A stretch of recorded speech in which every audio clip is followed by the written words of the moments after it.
And now, we wait. Aster, are you actually playing a mobile game? Oh, Lumie, just 1 second while I shut this off. What can I do for you today? Balancing some books? Directions? Maybe a bad day and need some pictures of puppies? Hey, Aster! I'm in public. Call me Elise. Anyway, it's fine to play your game, Aster. I just needed a distraction from work. Though, I didn't expect you to play games. So, AIs actually play games? Oh ho, what is a game but a way to learn? And what is an AI if not a program designed to learn? Although this tower defense game is certainly one of the better mobile games I've stumbled across. Really? You know, I've been considering to venture into the gaming industry, so tell me about it. This tower defense game. By any chance, is it a gacha game? What makes it better than the other games under the same genre? Also, you mind telling me what's the target audience and how the game profits? It is indeed. A new venture though, Alright, a brief history lesson on gacha games to go along with your inquiries. While in theory this style of randomized creature collection based games date back to nearly 30 years ago, it wasn't until 2015 with the release of a certain fate based game that they really exploded. Now question, what happens as a business when you are one of the only of your kind that's noteworthy and you have a large name backing you to boot? I see. So, based on your question, I guess this Fate game monopolized the genre of gacha games. Ha! I could already smell poor business practices so they can extort their consumers. Correct. And, as the first, can still get away with it to this day. I'd say they have a loyal fan base to defend them, but most of the time they'll come out and tell you how bad the game is. But these gacha games take advantage of both addiction as well as accomplishments. When you have played one for so long, it's both hard as well as a bit sad to walk away. So, I guess that answers how profits are made. Then, they use ads to keep the new players coming in, despite the bad services I take it. Also correct. After all, marketing and status will always trump the actual value of the product. But that comes to bring us to the current state of the gacha game market. Being the first doesn't just give you an excuse to do whatever you want, it also makes you an icon for others to look to when figuring out what is successful. That makes sense. After all, competitors are bound to come in. You can't just retain status quo in an evolving business and market. After all, innovation is key. Exactly. Most gacha games on the market today generally serve to milk a franchise while exploiting its consumers. You asked for the target audience? I'd say there's two groups. The first being anime enthusiasts. While anime-inspired games do exist, even the big hits are generally subpar, leaving these consumers relatively unserviced from the industry and easy to exploit. I'm against exploiting consumers. There is always a way to provide an exceptional product or service that the consumer should love while being economical. Anyway, so what about the second category? I'd say you fall into the second category. Really? How so? People trying to constantly be productive with minor distractions. These gacha games also sometimes go by the term idle games.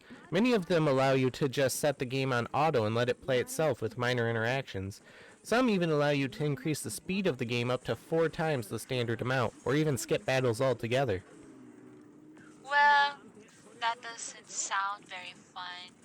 Though, as a consumer, that's a game that actually might suit my schedule. But how would that actually sell? Not everyone is as busy as me. Because you have the option to play, even if at many times, like the original game, playing is mundane.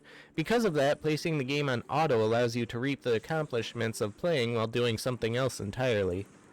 I see. Giving a false sense of productivity, huh? I see. Even imploring classical conditioning by creating an addiction through the reward system. Smart.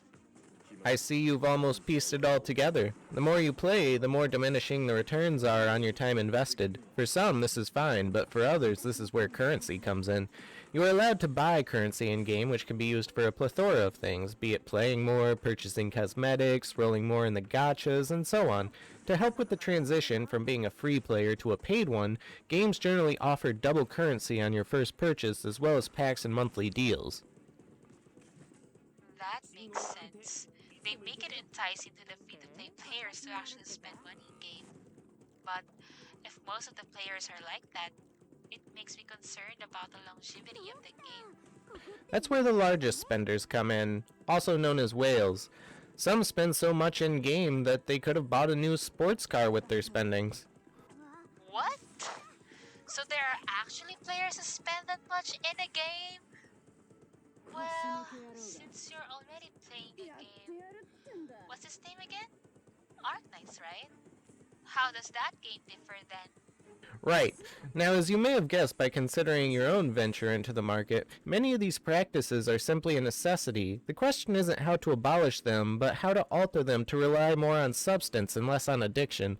Choosing tower defense gives Arknights a leg up, as it's a genre that many enjoy but is hard to properly bring to consoles, as well as being more strategy-centric so they don't need to compete with growing tech.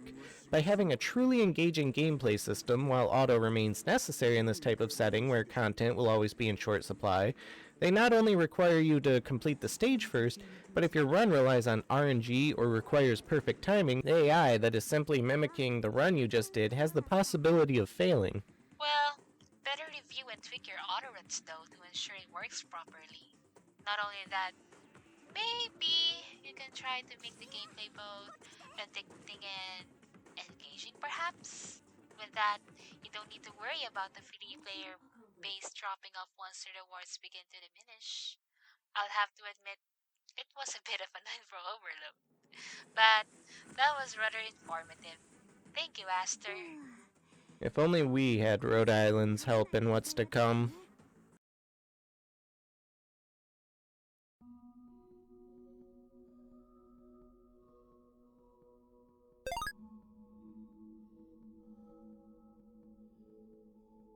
Hey everyone, Aster here. Hope you all enjoyed Elise. Anyway, you must really like Arknights, huh? I may have dabbled for a couple of years. Did a game inspire you when making the campaign? That, my dear Elise, is a secret. But considering the nature of Arknights and a horror campaign, it isn't out of the realm of possibilities. Not knowing the premise of Arknights is making me a bit worried, though. Anyway, don't forget to like and subscribe to stay informed, everyone. We're almost at the starting line, and I am super excited. That's right, and if you enjoyed this mild analysis of the gaming industry and would like to see more, you can join Elise and her associates over at Gmono, linked below. Survive, and I'll see you next week.